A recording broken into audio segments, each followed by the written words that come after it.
Всем здравствуйте! Сегодня у нас Приора. Есть у нее такая болячка, это скрип из-под передней панели. Скрип, стук и непонятно что-то спереди панели. Вот. Всему бедой. Здесь трескается панель, полка панели, крепление капота. Здесь петли крепятся. И разбиваюсь в петлях тоже эти столбики. И начинается стук, скрежет. Как с этим бороться, я решил следующим образом. Ну, как видели, там уже заварил.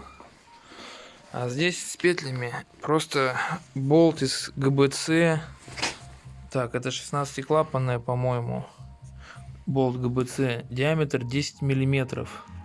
Старую просто клепку срезаешь. Болгаркой спиливаешь с обоих сторон, выбиваешь.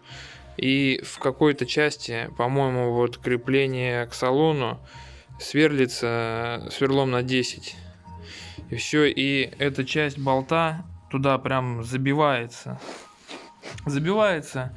И трещоткой прокручивается, и все, и плотненько она там крутится, получается.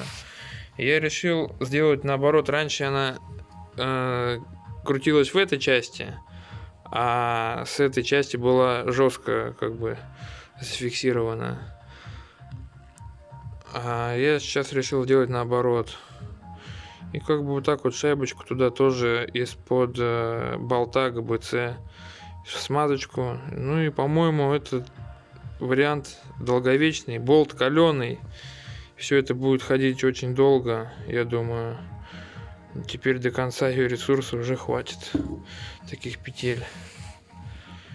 Вот, выглядит это как так. Все, забиваю сюда. Сейчас вторую часть сюда забью. Вторую часть петли сюда забью.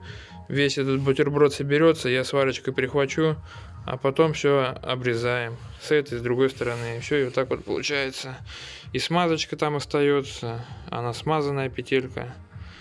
И как бы так аккуратненько. И этой шляпкой получается к нам в видную сторону. Сейчас баллончиком забрызгаю, и все. Ничего будет не видно, в глаза не будет бросаться. Аккуратненько и надежно. Так что, может быть, кому-то будет интересно.